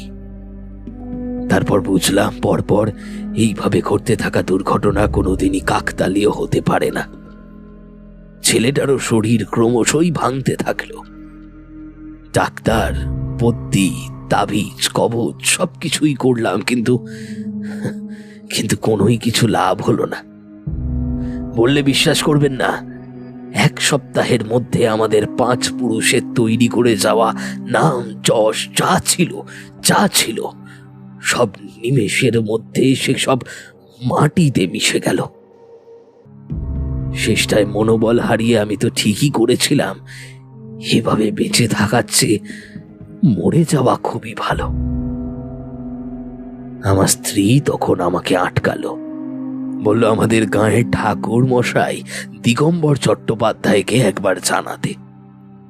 তাকে এই একমাত্র শেষ আশা ভেবে সবটা জানানো হলো। তিনি শুনে 2 দিন সময় চাইলেন। 3য় দিনের মাথায় আমাদের বাড়ি এসে নিজেই জানিয়ে গেলেন এই সবের পিছনের আসল কারণ। দেবী বজ্রবারাহীর কোপ নেমে এসেছে আমাদের সংসারে। তার হাত থেকে বাঁচতে হলে একমাত্র উপায় কৃষ্ণ চতুর্দশীর রাতে ময়নামতির জঙ্গলে গিয়ে একটানা 15 দিন দেবীর বীজ মন্ত্রের জপের মাধ্যমে নানা আচার বিচারের দ্বারা দেবীকে সন্তুষ্ট করার চেষ্টা করা এবং 15 দিনের শেষ দিন দেবীর চরণে পরিবারের যে কোনো একজনকে উৎসর্গ করে দেওয়া। দেবীর কৃপা হলে এতেই তিনি শান্ত হবেন, নচেত আর কোনো রাস্তা নেই।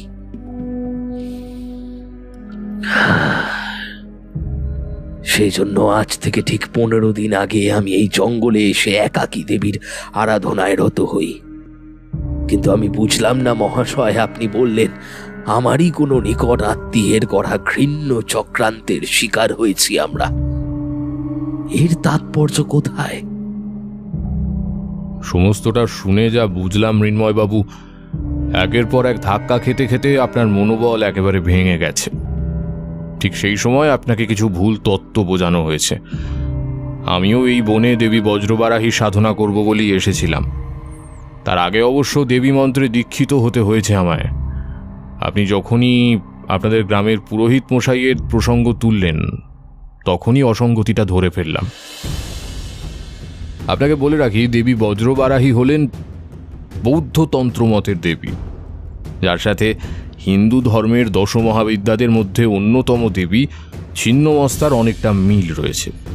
সুতরাং বুঝতেই পারছেন, সাধারণ কোনো ব্রাহ্মণের পক্ষে তান্ত্রিক দেবীদের পূজা পদ্ধতি জানা কোনোভাবেই সম্ভব নয়, এবং যদি জানেনও বা তাহলেও কোনো লাভ হবে না, যদি না তার দীক্ষা লাভ হয়ে থাকে। যাই হোক, বেশ কয়েকটা বিচ্ছিন্ন সূত্রকে মেলাতে পারছিলাম না শুরুতে, যা এখন মিলছে। আপনি বরং এক কাজ করুন, আমাকে আপনার বাড়ি নিয়ে চলুন। পথে যেতে যেতে আপনাকে বেশ কয়েকটা কথা বলবো।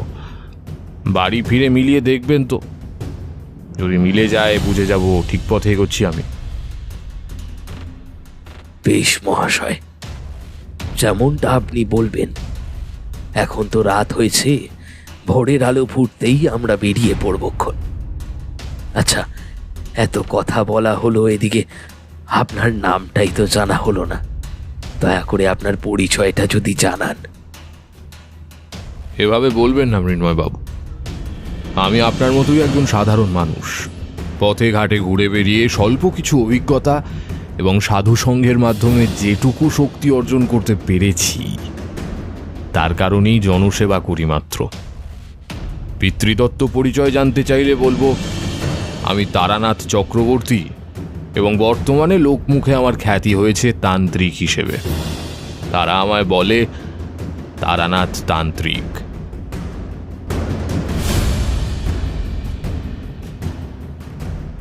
এরপর কি হলো ঠাকুর মশাই? অত্যুৎসাহী কণ্ঠে কিশোরী জিজ্ঞেস করল।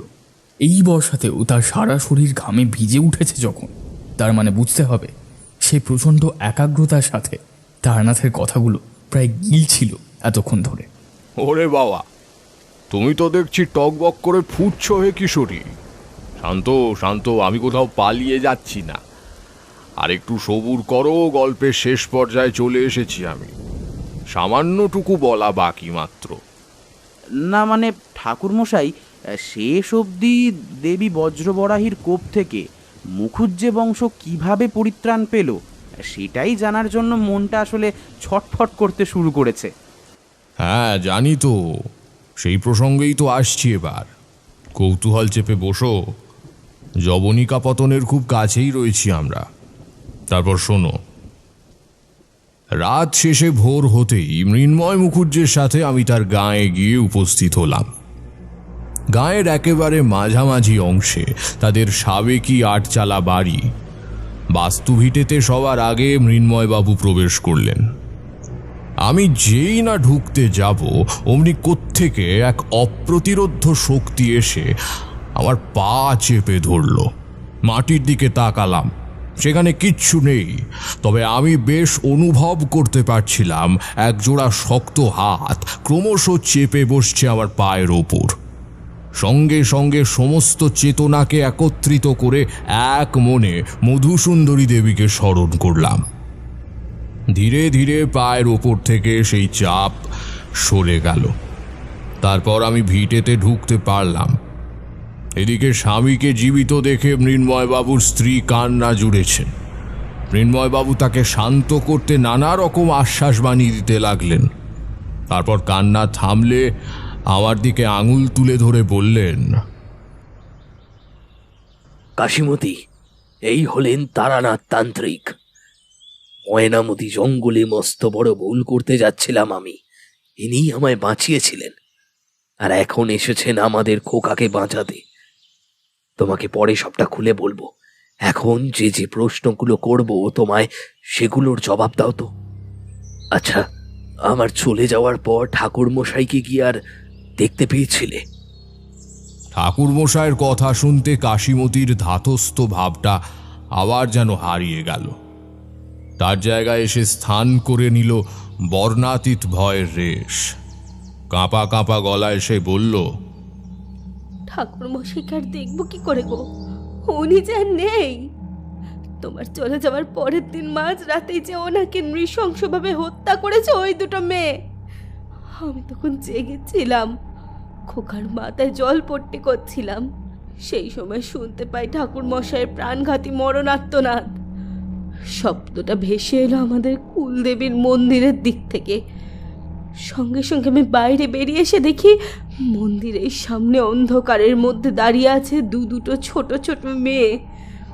দুজনের শরীর থেকে নির্গত হচ্ছে দু ধরনের দ্যুতি, লাল এবং হলুদ। অন্ধকারে তাদের অবয়ব স্পষ্টভাবে দেখতে না পেলেও এইটুকু বুঝেছিলাম তারা দুজনেই ছিল বিবস্ত্র এবং দুজনের হাতে ধরা ছিল শানিত খড়গ। তারা দুজনে ঠাকুর মশাইয়ের মুন্ডহীন মৃতদেহটাকে ঘিরে পাগলের মতো হাসতে হাসতে নেচে চলেছিল। তাতে সেই উত্তম নৃত্য দেখলে যে কোনো সুস্থ মানুষের আত্মারা মুহূর্তের মধ্যে খাঁচা ছাড়তে বাধ্য। আমি একটায় দাঁড়িয়ে শ্বাস চেপে ধরেছিলাম, কিন্তু আর পারছিলাম না। সামনের বিভৎস দৃশ্য সহ্য করতে না পেরে নিঃশব্দে ঢুকে এসেছিলাম ঘরের। ঠিক সেই সময় পায়ে লেগে দাওয়ায় রাখা প্রদীপটা উল্টে পড়ে নিভে যায়। সেই শব্দে মেয়ে দুটোর হুঁশ ফেরে। সঙ্গে সঙ্গে তারা নাচ থামিয়ে মন্দিরের মধ্যে ঢুকে পড়ে। আমিও ভয় বাহজ্ঞান হারিয়ে ঘরে ঢুকে ভেতর থেকে দৌড় আটকে দিই। ভোরের আলো ফুটতে তারপর দৌড় খুলে বাইরে বের হই। ঠাকুরমশাইয়ের মুন্ডহীন দেহটা তখনও একইভাবে মন্দিরের বাইরে পড়েছিল। আমার সাহস হয়নি সেদিকে যাওয়ার। পাশের বাড়ি থেকে রমেশ কাকাকে ডাকি, তিনিও এই সব দেখে লোক জড়ো করে মৃতদেহটা সরিয়ে নিয়ে যাওয়ার ব্যবস্থা করেন। ও আরও একটা কথা, ওই দিনে ঠিক 3 দিনের মাথায় মাঝরাতে আবারও একইভাবে তীক্ষ্ণ মরণার্তনাদ শুনতে পাই আমি। বাইরে বেরোনোর আর সাহস হয়নি আমার। সকালে উঠে আবার আগের বারের মতোই কাকাকে ডেকে পাঠাই। তিনি মৃতদেহ সরানোর ব্যবস্থা করেন। আমি কেবল এইটুকু দেখেছিলাম, দেহের একটা হাত নেই, আর পরনে ছিল নেংটির মতো করে শ্বেত বস্ত্র জড়ানো। কি বললে তুমি? শ্বেত বস্ত্র জড়ানো, নেংটির মতো করে আরেকটা হাত নেই? হ্যাঁ, তেমনটাই তো দেখেছিলাম। দূর থেকে দাঁড়িয়ে আমি স্বামী স্ত্রীর কথোপকথন শুনছিলাম। লক্ষ্য করলাম দ্বিতীয় মৃতের দৈহিক বর্ণনা শুনে এবার মৃন্ময়বাবুর মুখভঙ্গি বদলে যাচ্ছে। তিনি যেন কিছু একটা বুঝতে পেরেছেন এমন মনে হতে লাগলো তার চোখ মুখ দেখে। তিনি সঙ্গে সঙ্গে আমার দিকে ফিরে বললেন, শুনলেন মহাশয়, শুনলেন? কাশীমতি কি বলল শুনলেন? এক হাত নেই আর পরনে সাদা কাপড় নেংটির মতো জড়ানো। এর মানে আপনি বুঝতে পারছেন? না মৃন্ময়বাবু, আমি বুঝতে পারিনি। তবে এটুকু নিশ্চিত যে আপনি কিছু একটা নিশ্চয়ই বুঝতে পেরেছেন। দুঃস্বপ্নেও ভাবিনি যে এইভাবেও ফিরে আসবে, ভবিষ্যৎবাণীকে সত্যি করে দিতেও ফিরে আসবে। মৃন্ময়বাবু, আপনি কার কথা বলছেন? পদ্মভূষণ মুখুজ্জের। নামটা শুনে এবার চমকে উঠল কাশীমতি। ছোট ঠাকুরপো, ও হঠাৎ কোত্থেকে এলো এখানে? কাশীমতি, এ পদ্মভূষণ ব্যতীত দ্বিতীয় কেউ নয়। মৃন্ময়বাবু, আগে আপনি একটু শান্ত হন, শান্ত হন। আপনি আমাকে জানান আপনার ভয় পাওয়ার কারণটা কি? মহাশয়, পদ্মভূষণ আমার ছোট ভাই। আমাদের 3 ভাইয়ের মধ্যে সব থেকে জেদি এবং এক কোঁড়ে গোছের ছিল। কাশীমতি ওকে কোনোদিনও দেখেনি, কারণ আমার বাবা ওকে এ বাড়ি থেকে দূর করে দিয়েছিলেন আমার বিয়ের আগেই। তাই ওকে চাক্ষুষ দেখার সুযোগ কাশীমতির হয়নি। হারানো যোগসূত্র মিলে যাচ্ছে মহাশয়, মিলে যাচ্ছে। হারানো যোগসূত্র? হ্যাঁ হ্যাঁ, যোগসূত্র। আপনাকে তাহলে সংক্ষেপে বলি। জন্মের সময় গ্রহদশার বিপরীত অবস্থান কারণে জন্মলগ্নেই পদ্মভূষণের দোষ প্রাপ্তি ঘটে। পূর্ণগ্রাস চন্দ্রগ্রহণের দিন ও জন্ম হয়। জন্মের দিনই গৃহপুরোহিত ও ঠিকুজি কুষ্টি গণনা করে জানিয়ে দেন যে এই সন্তানই মুখুজ্জে বংশের সর্বনাশ ডেকে আনবে। এ অবস্থানের সাথে অলক্ষ্মীর অবস্থানের কোনো পার্থক্য থাকবে না। যতদিন যাবে এর একরোখা জেদি স্বভাব, অনৈতিক কার্যকর্মের সাথে যুক্ত হতে থাকার প্রবণতা সবকিছু বাড়তে থাকবে, যা বংশের জন্য ক্ষতিকর। তাই তিনি এই বিধান দিয়েছিলেন যেই সদ্যজাত জীবন্ত অবস্থায় মাটিতে পুঁতে দিতে। কিন্তু বাবা তখন এতটা কঠোর হতে পারেননি। তিনি ভেবেছিলেন সত্য এবং ন্যায়ের পথে রেখেই ছেলেকে মানুষ করবেন। কিন্তু বিধির লিখনকে খণ্ডন করে এমন সাধ্যি কারই বা আছে বলুন? আজ পর্যন্ত কেউ পারেননি, বাবাও পারলেন না। পরবর্তীতে এই সুচিন্তা খুবই বাজেভাবে পর্যবসিত হয় পদ্মভূষণের দ্বারা। একদিন খেতে লাঙল দেওয়ার সময় সামান্য কথা কাটাকাটি লাগে তার এক চাষির সাথে। এই সামান্য কথার জন্য রাগের মাথায় লাঙল তুলে পদ্মভূষণ দিলে চাষির বুকে আমূল বসিয়ে। বাবা ছিলেন রকচটা স্বভাবের মানুষ। তার কানে খবর যেতেই তিনি আর মাথা ঠিক রাখতে পারলেন না। দুপুরে তিনি খেতে বসেছিলেন, ভাতের থালা ছেড়ে মাছের কাঁটা আঁশবটিটা তুলে তখনই খেতে যান। মা তো বাবার এই স্বরূপ দেখে মূর্ছা গেলেন। আমি রইলাম বাড়িতে মায়ের কাছে। দাদা ছুটলেন বাবাকে আটকাতে, কিন্তু শেষ রক্ষা আর হলো না। দাদা যখন খেতে পৌঁছলেন, দেখলেন পদ্মভূষণ মাটিতে পড়ে ছটফট করছে, আর তার একটা হাত পড়ে আছে তার থেকে কিছুটা দূরে। বাবা তার সামনে দাঁড়িয়ে তার এই অবস্থা দেখে পাগলের মতো হাসছেন এবং বলছেন, নে নে, তো সমস্ত জারিজুরি শেষ করে দিলাম। এই হাত দিয়ে তুই যত পাপ কাজ করিস, তাই না? এখন আর তোর হাতটাও নেই। দেখি তুই কি করে বাঁচিস। সালা মানুষ করতে চেয়েছিলাম, অমানুষ তৈরি হয়েছিস তো। নে, এবার তার শাস্তি ভোগ কর। বাবার এমন হিংস্র প্রতিমূর্তির মুখোমুখি হয়ে তাকে শান্ত করবার সাহস দাদার হয়নি। তাই সে ভয়ে পালিয়ে আসে। কিছুক্ষণ বাদে বাবাও ফিরে আসেন। তার সর্বাঙ্গে তখন রক্ত মাখা। মা তাকে দেখে থরথর করে কাঁপছেন। বাবা দূর থেকে দাঁড়িয়ে আমাদের সকলকে উদ্দেশ্য করে বললেন, শুনে রাখো তোমরা সকলে, আজ থেকে তোমরা জানবে আমার মাত্র 2টি ছেলে এই পৃথিবীতে বর্তমান, মৃন্ময় এবং জগন্ময়। বাবার এই এক কথায় বুঝিয়ে দিল পদ্মভূষণের সাথে তিনি ঠিক কি করেছেন। ছোট ছেলের মৃত্যু সংবাদ পাওয়ার পর মাও আর বেশি দিন রইলেন না। শোকাহত হয়ে 1 মাসের মধ্যেই দেহ রাখলেন। সংসার ভেঙে পড়ল। সামনের বছর কালা জ্বরে পড়ে দাদাও চলে গেলেন। এমন অবস্থায় বাবা আমার বিয়ে দিলেন যাতে সংসার না ভেঙে যায়। আশ্চর্যের বিষয়, পদ্মভূষণের মৃতদেহ আমরা খুঁজে পাইনি। কিন্তু কয়েক বছর আগে ব্যবসার কাছে হিমালয়ের পাদদেশে অবস্থিত এক গ্রামে যেতে হয়েছিল আমায়। সেখানে আমি এক তিব্বতী সাধকদের দলের মধ্যে একজনকে দেখেছিলাম, যাকে হুবহু পদ্মভূষণেরই মতো দেখতে। বিশেষ করে তার ওই চোখ দুটো আমাকে আকৃষ্ট করেছিল। দেখেও বিশ্বাস করতে পারিনি যে পদ্মভূষণ বেঁচে আছে। ভেবেছিলাম হয়তো মনের ভুল হবে, তবে আজ কাশীমতির বর্ণিত দ্বিতীয় মৃতদেহের পরিচয় শুনে আর কোনো সন্দেহ রইল না যে ওটা আমার ছোট ভাই পদ্মভূষণই বটে। কারণ মহাশয়, যে যুগে শৈল্য চিকিৎসার প্রচলন ব্যাপক মাত্রায় ছিল না, আমরা শুনেছি এই সমস্ত গৃহত্যাগী ভবঘুরে সাধকদের কাছে এমন বহু জ্ঞান রয়েছে যার দ্বারা তারা মৃত মানুষকেও জ্যান্ত করে তুলতে পারে। হয়তো হয়তো সেভাবেই পদ্মভূষণ নতুন জীবন পেয়েছিল।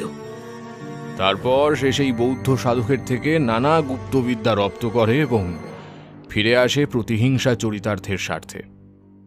কি এমনটাই বলতে চাইছেন তো আপনি? মৃন্ময়বাবুকে থামিয়ে দিয়ে শেষের অংশটুকু আমি যুক্ত করলাম। তিনি আর কিছু বললেন না, কেবল সামনে পেছনে মাথা নাড়লেন। তার মানে মৃন্ময়বাবু পদ্মভূষণ দেবী বজ্রবারাহীর নিষেধাজ্ঞা সম্পর্কে নিশ্চয়ই জানত, আর সেই নিষেধাজ্ঞাকেই কাজে লাগিয়ে সে তার স্বার্থ সিদ্ধি ঘটিয়েছে। খুব সম্ভব এই গ্রামে ফিরে সর্বপ্রথম সে আপনার পুরোহিত মশাইকে হাত করে। তাকে হয়তো দেবীর অলৌকিক ক্ষমতার লোভ দেখায়। লোভে পড়ে ঠাকুর মশাই তেমনটাই করে যা পদ্ম সম্ভব তাকে শিখিয়ে দিয়েছিল। তারপর একদিকে সে আপনার ছেলেকে বশীভূত করে সেদিন দুপুরে বাইরে টেনে আনে, অন্যদিকে ঠাকুর মশাইয়ের হাতে পাঠানো শুয়োরের কাটা মাথাটা তাকে দিয়ে দেবীর মন্দিরে পাঠায়।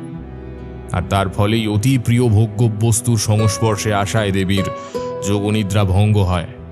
সঠিক পূজা পদ্ধতি ছাড়া ভোগ অর্পণ করা শাস্তি হিসেবে আপনার ছেলের ওপর নেমে আসে প্রাণঘাতী অভিশাপ। আপনার আর্থিক সামাজিক সচ্ছলতা লোপ পেতে থাকে। এমত অবস্থায় পদ্মভূষণ জানতে পারে যে আপনারা একবার হলেও ঠাকুর মশাইকে এইসব ব্যাপারে জানাতে আসবেন। সেই সুযোগকেই কাজে লাগিয়ে ঠাকুর মশাইয়ের মাধ্যমে ভুলভাল বোঝানো হয় আপনাকে, যাতে আপনি বাড়ি ছেড়ে চলে যান। আর সেই সুযোগে পদ্মভূষণ এই বাড়ি ফিরে এসে আপনার ছেলে বউকে দেবীর চরণে সঠিক পূজা পদ্ধতি মেনে বলি দিয়ে দেবীকে সন্তুষ্ট করতে পারে। ঠাকুরমশাই, সবটাই তো আপনার কাছে স্পষ্ট। এবার আপনিই পারেন আমার ছেলেটাকে বাঁচাতে। দয়া করে ওকে বাঁচান আপনি। ও না থাকলে যে আমাদেরও। কাশীমতি, কেঁদো না। ঠাকুর মশাই যে এসেছেন আমাদের এই বিপদের হাত থেকে উদ্ধার করতে। দেখবে উনি ঠিক আমাদের বাঁচিয়ে নেবেন। ঠাকুর মশাই আমাদের বাঁচিয়ে নেবেন তো? হ্যাঁ, বলুন না ঠাকুর মশাই, বাঁচিয়ে নেবেন তো আমাদের? সত্যি বলছি তোমাদের, মৃন্ময়বাবু যখন এইভাবে আমাকে কথাগুলো বলছিলেন না, আমার ভেতরটা একেবারে ভেঙে চুরে শেষ হয়ে যাচ্ছিল। নিঃস্ব রিক্ত অবস্থায় দুটো মানুষের অন্তিম ভরসা হয়ে তখন আমি দাঁড়িয়ে তাদের সামনে। শত যন্ত্রণার মাঝেও আশার একটা ক্ষীণ রেখা ফুটে উঠেছিল উভয়ের মুখের ওপর বলতে পারিনি কঠোর বাস্তবটা। তাহলে হয়তো ওরা ওই মুহূর্তেই শেষ হয়ে যেত। গাল বেয়ে চোখের জল গড়িয়েই পড়তো আমার।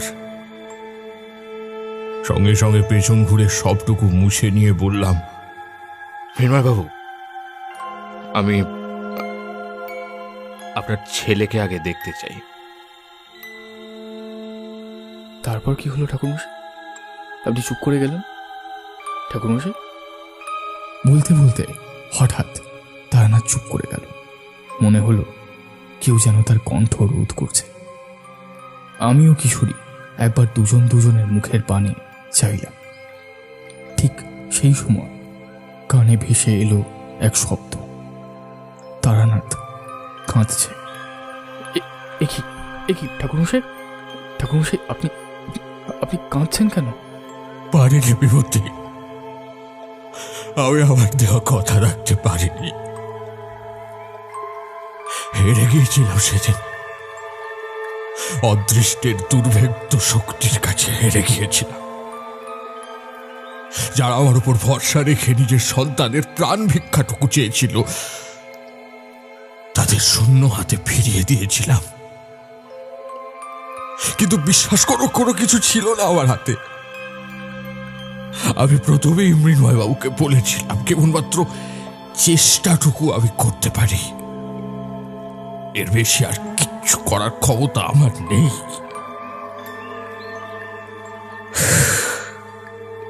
কিন্তু শেষে তিনি আমায় ভুল বুঝলেন। অবশ্য তাকেও দোষ দিয়ে লাভ নেই। প্রথম সন্তানের মৃত্যুর পর তারপর সেই শোক, সন্তানের মায়ের মৃত্যু, পরপর এমন দুটো বড় আঘাতই তাকে ভেতরে ভেতরে শেষ করে দিয়েছিল। সেই রাতে আমি যথাবিহিত পদ্ধতি মেনে দেবী বজ্রবারাহীর জ্যোতির্খণ্ডকে পুনরায় নিদ্রামগ্ন করে দিই। তিনি তার ভোগ গ্রহণ করলেন, তবেই শান্ত হলেন। কিন্তু ঠাকুরমশাই, আপনি থাকতে দুটো মৃত্যু ঘটল কি উপায়? মৃত্যু যে ঘটবেই সে তো জানা ছিল আমার। তারও নির্দিষ্ট কারণ রয়েছে। পদ্মভূষণ বৌদ্ধ সাধকদের সাথে থাকতে থাকতে যেহেতু তান্ত্রিক মার্গে দীক্ষিত হয়েছিল, তাই সাধনার মাধ্যমে সংকল্প করেছিল মৃন্ময়বাবুর ছেলেকে মায়ের ভোগ হিসেবে অর্পণ করার পূর্বে। শেষ রাতে যখন দেবী পূজা শেষ করি, দেখি মন্দিরের ভেতর থেকে দুটো কালো নারী অবয়ব বেরিয়ে এসে ছুটে গেল খোকাকে যে ঘরে শোয়ানো ছিল সেদিকে। আমি কিছু বুঝে ওঠার আগেই তারা আবার বেরিয়ে এলো। একজনের হাতে ধরা ছিল খোকার কাটা মাথা, অপরজনের হাতে মুন্ডুহীন দেহটা। তাদের বাধা দেওয়ার পরিবর্তে দুহাত প্রণামের ভঙ্গিতে উঠে এসেছিল আমার। কেন জানো? কারণ তারা ছিলেন দেবী বজ্রবারাহীর দুই সহচরী, বজ্র বৈরচিনী এবং বজ্র বর্ণিনী। এরপর আর আমি সেখানে থাকিনি। অহেতুক শোকাহত মৃন্ময়বাবুর ওপর আর বোঝা হয়ে থাকতে ইচ্ছে হয়নি। খারাপ লাগছিল, কষ্ট হয়েছিল। তা সত্ত্বেও চলে এসেছিলাম ভোরের প্রথম আলো ফুটতে। এই ঘটনার ঠিক 1 মাস পর মৃন্ময়বাবুর ঠিকানায় একটি চিঠি পাঠিয়েছিলাম। সেখানে সবিস্তারে জানিয়েছিলাম মৃন্ময়বাবুকে যে কত বড় বিপদের হাত থেকে তাদের গ্রাম রক্ষা পেয়েছে কেবলমাত্র তার পুত্রের আহুতির কারণে। নিয়তিকে কেউ খণ্ডাতে পারত না। পদ্মভূষণের হাতেই মুখুজ্জে বংশের পতন লেখা ছিল, যেভাবে শ্রীকৃষ্ণ পুত্র সাম্যের হাতে যদু বংশের। তবে পার্থক্য একটাই, শাম্ভ কেবল বংশের পতন ডেকে এনেছিল, আর পদ্মভূষণ বংশের পাশাপাশি গোটা গ্রামের। দেবী হলেন রক্ত খাকি। তার এই রক্ত তৃষ্ণা মেটানোর জন্য তার দুই সহচরী প্রতি 3 দিন অন্তর একজন করে মানুষকে হত্যা করে দেবীর চরণে অর্পণ করত। সূত্রপাত হয়েছিল দিগম্বর চট্টোপাধ্যায়ের মাধ্যমে। সেই মারণ লীলাকে সমাপ্ত করতেই আমি সজ্ঞানে মৃন্ময়বাবুর ছেলেকে বলি হতে দিয়েছিলাম। কারণ সংকল্পকৃত ভোগ দেবী গ্রহণ করবেনি, নতুবা তার ক্রোধাগ্নি ভস্ম করে দিতে পার অসংখ্য নিরীহ প্রাণীদের। তাই আমি তার সন্তানকেই যথাযথভাবে অর্পণ করেছিলাম দেবীর চরণ যুগলে। এবার তোমরাই বলো, কোন অপরাধে অভিযোগে অভিযুক্ত করা উচিত আমাকে? তারনাথ বলা শেষ করল, তবে শেষে একটা প্রশ্ন চিহ্ন এঁকে দিয়ে। আমরাও কিছুক্ষণ ধরে ভাবলাম। তারনাথের প্রশ্নের যথাযথ উত্তর দেওয়ার চেষ্টা করলাম। শেষে বললাম, ঠাকুরমশাই, সৃষ্টির আদি থেকে আজ অব্দি ইতিহাস দেখে এসেছে, বৃহৎ স্বার্থের উদ্দেশ্যে ক্ষুদ্র ক্ষুদ্র বলিদান দিতে হয়েছে এই সমাজকে। এই সমাজেরই কোনো ব্যক্তি সেই কাজ করেছে, অভিশাপও তিনিই কুড়িয়েছেন। সবশেষে রক্ষা পেয়েছে সমাজ, সভ্যতা। জয়গান রচিত হয়েছে সেই ব্যক্তিত্বকে নিয়ে। শ্রীকৃষ্ণ যে মহাভারতের যুদ্ধ হতে দিয়েছিলেন, গান্ধারীর কোপ তাকেও সহ্য করতে হয়েছিল।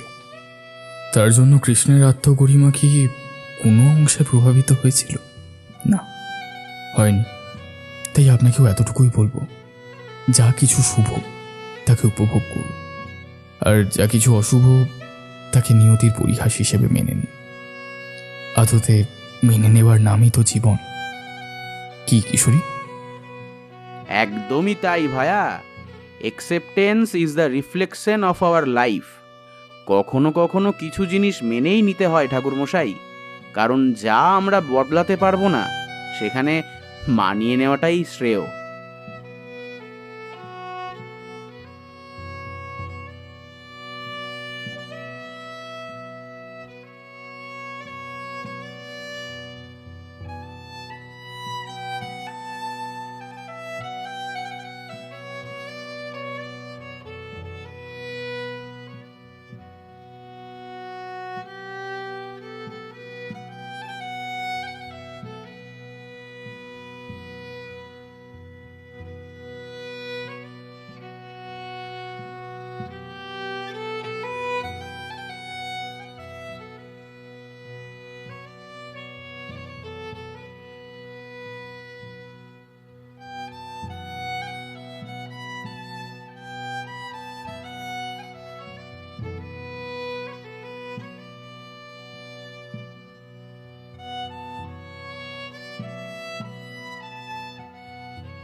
এতক্ষণ আপনারা শুনছিলেন তারানাথ তান্ত্রিকের গল্প দেবী বজ্র বারাহীর কোপ, রচনা শুভম রায়চৌধুরী।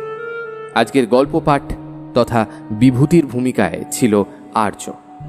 গল্পের সূত্রধার ও তারানাথ তান্ত্রিকের ভূমিকায় ছিলাম আমি সায়ন্তন। কিশোরীর ভূমিকায় ছিল রমাকান্ত। এছাড়া অন্যান্য চরিত্রে আমার সাথে ছিল তৃষা এবং সৌরভ। এই গল্পের নাট্যরূপ নির্মাণে ছিল দুর্বা, শব্দ সংযোজনে ছিল পিয়ালি। এই গল্পের আবহ সঙ্গীত ও স্পেশাল এফেক্টসে ছিল আর্য ও শঙ্খ। এই গল্পের নাট্যরূপ নির্মাণে ছিল দুর্বা। এই গল্পের প্রচ্ছদ নির্মাণ করেছে পিক্সেলেট থেকে সৌভিক। কেমন লাগলো আজকের গল্পটা? যদি গল্পটা আপনাদের ভালো লেগে থাকে অবশ্যই ভিডিওটিকে একটি লাইক করে দেবেন, চ্যানেলটা সাবস্ক্রাইব করতে ভুলবেন না, বেল আইকনে ক্লিক করে দেবেন সমস্ত গল্পের আপডেট এবং নোটিফিকেশনস সবার আগে পাওয়ার জন্য। সবাই ভালো থাকবেন, সুস্থ থাকবেন। আগামী পর্বে আবার দেখা হবে আপনাদের সাথে আরও একটা নতুন গল্প নিয়ে।